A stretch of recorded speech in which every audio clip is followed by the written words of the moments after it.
அஸ்ஸலாமு அலைக்கும். Welcome to sauce kitchen. இன்றைக்கி ரொம்ப சிம்பிளான ஒரு ஸ்வீட் தான் செய்ய போகிறோம். கோதுமை மாவு ரவெல்லாம் வச்சு செம்ம டேஸ்ட்டாக ஈஸியாக செய்யக்கூடிய ஒரு ஸ்வீட் தாங்க. கண்டிப்பாக இந்த மாதிரி ட்ரை பண்ணி பாருங்கள், ரொம்ப பிடிக்கும். டிஃப்ரெண்ட்டாகவும் இருக்கும். இந்த மாதிரி கண்டிப்பாக ட்ரை பண்ணி பார்த்தீங்க, அந்தளவுக்கு ரொம்ப சூப்பராக இருக்கும். கொஞ்சம் சூவியாகவும் இருக்கும் இந்த ஸ்வீட் பார்க்கும்போது. சாப்பிட்றதுக்கும் செம்ம டேஸ்ட்டாக இருக்குங்க. இப்போ வாங்க இந்த ஸ்வீட் எப்படி பண்ணலாம் அப்படின்றத பார்க்கலாம். அடுப்பில் ஒரு கடாய் வச்சுருக்கேன். இதில் 1/4 கப் இருக்கு இல்லையா, மெஷரிங் கப்பில், அந்த கப்பில் தான் எல்லாமே அளவு எடுக்க போகிறேன். 1/4 கப் அளவு கோதுமை மாவு எடுத்திருக்கேன். உங்கள்கிட்ட மெஷரிங் கப் இல்லைன்னா ஏதாவது ஒரு கிளாஸ் இல்லை கிண்ணமில் அளவு எடுத்துக்கோங்க.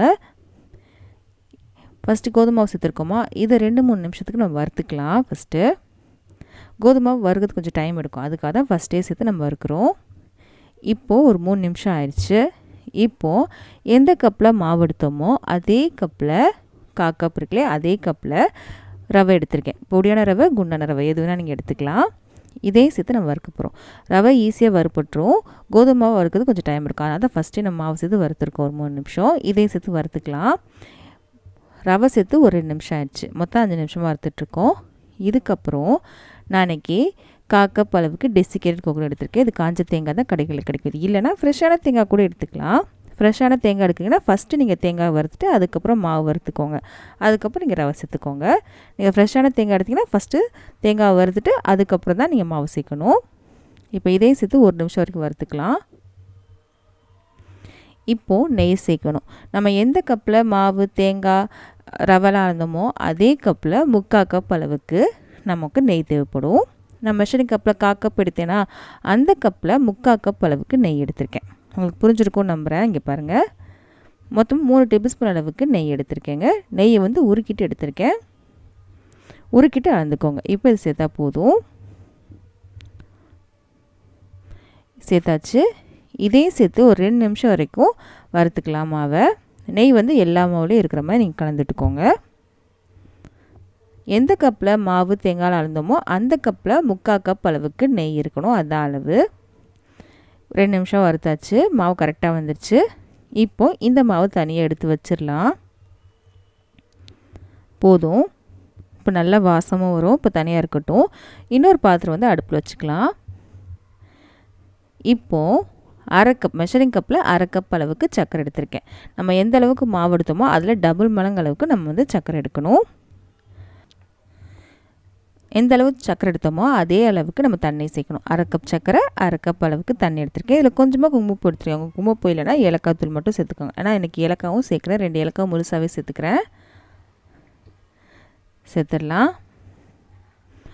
இது பாகு பதம் எதுவும் நமக்கு தேவையில்லை. பிசுக்கு பதம் வந்தால் போதும். குலாப் ஜாமுன்க்குலாம் வைப்போம் இல்லையா, எண்ணெய் பதம், அந்த பதம் வந்தாலே போதும். இங்கே பாருங்கள், சர்க்கரை கரைஞ்சி ஒரு தொட்டால் எண்ணெய் மாதிரி ஃபீல் ஆகும் பார்த்தீங்களா, அந்த அளவுக்கு நமக்கு பதம் வந்தால் போதும். ரொம்பலாம் அரை கம்பி பதம் கூட வரக்கூடாது, அது ரொம்ப முக்கியம்.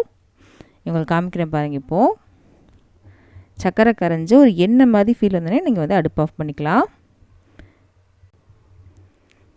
இப்போது கரெக்டாக செக் பண்ணி பார்க்கலாம். இப்போ லைட்டாக ஆறிடுச்சு. தொட்டோன்னா எண்ணெய் மாதிரி இருக்கணும் நமக்கு. அரை கம்பி கூட வரக்கூடாது, அந்த அளவுக்கு பார்த்துக்கோங்க. அதான் கரெக்டான பதம். பாருங்கள், தொட்டால் எண்ணெய் மாதிரி ஃபீல் ஆகுது. இப்போது நம்ம கரைச்சி வச்சுருந்த சர்க்கரையை வந்து நம்ம செஞ்சு வச்சுருந்த மாவில் சேர்த்துடலாம்.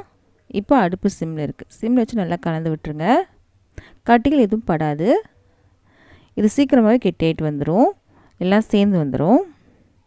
அடுப்பில் வச்சு கலந்து விட்டே இருங்க.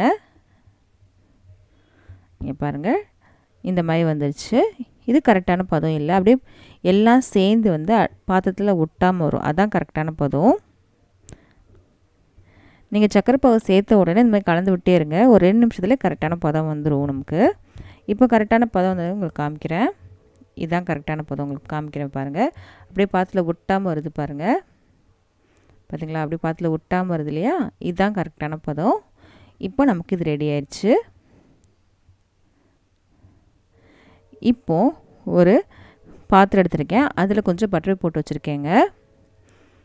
உங்கள்கிட்ட பட்டர் இல்லைன்னா கொஞ்சமாக நெய் தடவிக்கோங்க, எடுக்கிறதுக்கு ஈஸியாக இருக்கும். அதுக்காக தான் செஞ்சதை இதில் சேர்த்துட்டு சமப்படுத்திக்கலாம். இந்த மாதிரி தட்டு உங்கள்கிட்ட இல்லைன்னா நம்ம நார்மலாக வீட்டில் இருக்கும் இல்லையா தட்டு, அந்த தட்டிலே நீங்கள் வந்து செட் பண்ணிக்கலாம். கரெக்டான ஷேப் கொண்டு வந்துக்கலாம்.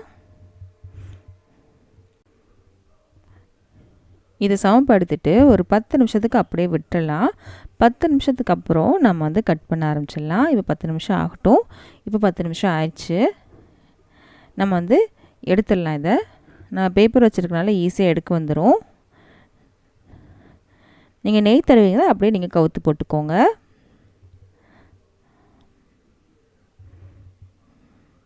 இந்த பேப்பரையும் எடுத்தாச்சு.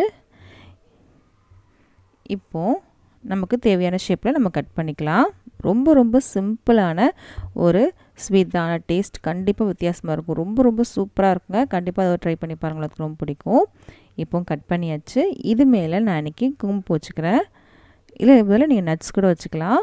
அவ்வளோதாங்க, சூப்பரான ஒரு ஸ்வீட் ரெடி ஆயிடுச்சு. இந்த வீடியோ பிடிச்சிருக்கும்னு நம்புகிறேன். பிடிச்சிருச்சு அப்படின்னா நம்ம சேனலை சப்ஸ்கிரைப் பண்ணிடுங்க. பக்கத்தில் இருக்க பெல் பட்டனை கிளிக் பண்ணுங்க. அப்போ தான் இனிமேல் போட போகிற எல்லா வீடியோஸும் இந்த மாதிரி ரெசிபீஸ்லாம் உங்கள் ஃப்ரெண்ட்ஸ்க்கும் ஃபேமிலிஸ்க்கும் பிடிக்கும் அப்படின்னா அவங்களுக்கு இந்த வீடியோ ஷேர் பண்ண மறக்காதீங்க. நிறைய பேர் சப்ஸ்கிரைப் பண்ணாமல் தான் பார்த்துட்ருக்கீங்க. ப்ளீஸ் சப்ஸ்கிரைப் பண்ணுங்கள். அது கொஞ்சம் மோட்டிவேஷன் ஆகும். லைக் பண்ணுங்கள். அப்போ தான் இந்த வீடியோ வந்து நிறைய பேருக்கு ரெக்கமெண்ட் ஆகும். நம்ம அடுத்த வீடியோ சந்திக்கலாம்.